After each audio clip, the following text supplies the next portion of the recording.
సంగారెడ్డి జిల్లా రాయకోడ్ మండల కేంద్రంలో రాష్ట్ర వైద్య ఆరోగ్య శాఖ మంత్రి దామోదర రాజనరసింహ పర్యటించారు. బుధవారం విద్యాసంస్థలు పునర్ప్రారంభం అవ్వడంతో మధ్యాహ్నం 1 గంటల సమయంలో రాయకోడ్ ప్రభుత్వ పాఠశాలలో బడిబాట కార్యక్రమాన్ని జిల్లా కలెక్టర్ వల్లూరి క్రాంతితో కలిసి ప్రారంభించారు. పాఠశాల ఆవరణలో మొక్కలు నాటిన మంత్రి దామోదర విద్యార్థులను పూర్తి విద్యావంతులుగా తీర్చిదిద్దాలని పాఠశాల ఉపాధ్యాయులకు సూచించారు. సార్ కొద్ది ముందుకు రండి సార్, కొద్ది అన్న కొద్ది సైడ్ వాటర్ సార్.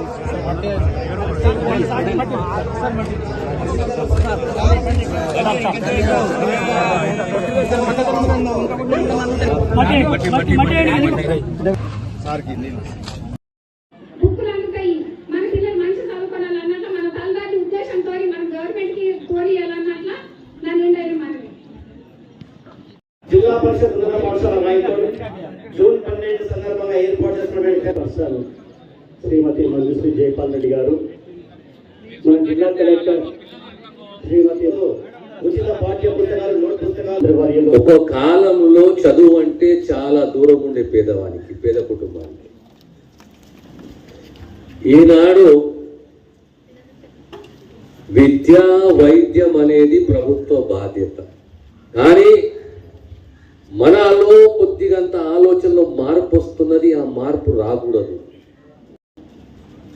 ఏది అంటే మన ప్రభుత్వ పాఠశాలని మనము ఓన్ చేసుకోవాలి, ఇది నాది అని భావన మనకు కలగాలి. కనుక మీ అందరితోటి కోరేది ఒకటి, మీ పాఠశాలకు సంబంధించిన సమస్యలు ఏమున్నా డిఓ గారు మీరు రాసుకున్నారా? ఏమి మీ పాఠశాలకు సంబంధించి ప్రిన్సిపల్ గారి అంజయ్ గారి రాసిచ్చిన వారి సమస్యలు ఇదే కదా. ప్లే గ్రౌండ్ కి సీసీ రోడ్ చేయాలి. ప్లే గ్రౌండ్ ఎర్రమట్టి పంపించాలన్నా? నేను ప్లే గ్రౌండ్ సీసీ రోడ్ వేయాలనుకుంటున్నా ఏమనుకుంటున్నా. ఎందుకంటే మా సర్పంచ్ గ్రౌండ్ చూడంగానే రోడ్ చూడంగా సీసీ రోడ్ కావాలంటే కదా, నువ్వు కూడా అదే అనుకున్నా. నేను గ్రౌండ్ లెవెలింగ్ తర్వాత సున్నం వేయాలి. ఈ వాష్రూమ్స్ ఎలా ఉన్నాయి, టాయిలెట్స్ ఎలా ఉన్నాయి?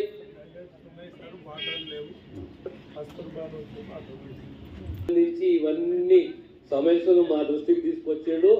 త్వరలోనే ఈ సమస్యలు పరిష్కరించే దిశగా మా ప్రయత్నం ఉంటుంది. ఇప్పుడు మీ ప్రైమరీ స్కూల్ వ్యవస్థ ఎక్కడ ఉన్నది? అటు వేరే ఒకటి ఉన్నదా? మళ్ళా అటు అటు అటు అటు అంటే ఎక్కడ నాకు అర్థం కాలేదు. రాను రాను రాను ఎక్కడికి వచ్చినాం ఈరోజు అంటే, అన్ని సౌకర్యాలు ఉన్న ప్రభుత్వ పాఠశాల, ప్రమాణంతో కూడిన విద్యని అందించే ఉపాధ్యాయులు, ప్రభుత్వం అన్ని బాధ్యతలు తీసుకున్నా మనకు షోక్ వచ్చింది.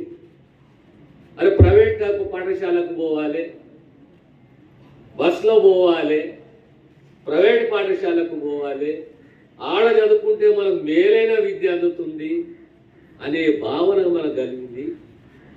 ఇక్కడ మన పాఠశాల రాయకోడ్ పాఠశాల ఉదాహరణ. రాయకోడ్ పాఠశాలలో ఇలాంటి సౌకర్యాలు ఉన్నాయా లేవని ఎప్పటికప్పుడు అప్రమత్తం కావాలి. వాష్రూమ్సే కానీ, కంపౌండ్ వాలే కానీ, రోడ్లే కానీ, లేదా పరిహార గోడలే కానీ, లేదా గ్రౌండే కానీ, ఫర్నిచరే కానీ, డ్రింకింగ్ వాటరే కానీ, త్రాగునీరు వ్యవస్థనే కానీ, ప్రతి పాఠశాలలో కనీస సౌకర్యాలు అందించే బాధ్యత విద్యాశాఖది, ప్రభుత్వానికి. యూనిఫామ్ ఫ్రీ, పుస్తకాలు ఉచితం, భోజనము ఫ్రీ, టీచర్లు ఫ్రీ, విద్య ఫ్రీ.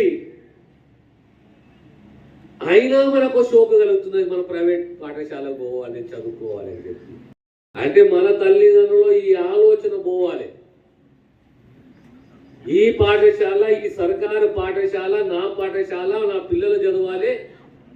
ఇక్కడ సర్కారు తప్పిదం ఉన్నా, సౌకర్యాలు లేకున్నా, సర్కారు ఖచ్చితంగా మా పాఠశాలకు, మా ప్రాంతానికి, మా హై స్కూల్కు, మా ప్రైమరీ స్కూల్కు కనీస సౌకర్యాలు, మా పిల్లలకు అసౌకర్యం కలగకుండా కనీస సౌకర్యాలు కల్పించాలని తపన మన పేరెంట్స్కి ఉండాలి. బడిబాట అనే కార్యక్రమం ఎందుకు పెట్టుకున్నాం మనము? ఈ వ్యవస్థలో బడిబాట ద్వారా ఎక్కడైతే పిల్లలు స్కూల్లో చేరతలేరో వాళ్ళందరూ కూడా తిరిగి మన స్కూల్లోకి ఆహ్వానించాలి. ఇంకొక అంశం ప్రత్యేకంగా రాయకోడుకు సంబంధించిన అంశం ఏంటి అంటే, స్కూల్కు పిల్లలు వస్తున్నారు, మధ్యలో తల్లులు లేదా పిల్లలను ఆపేసి కూలికి పంపుతుర్రంట, వ్యవసాయానికి పంపుతుర్రంట. ఇది ఎంతవరకు సమంజసము, ఇది ఎంతవరకు న్యాయము?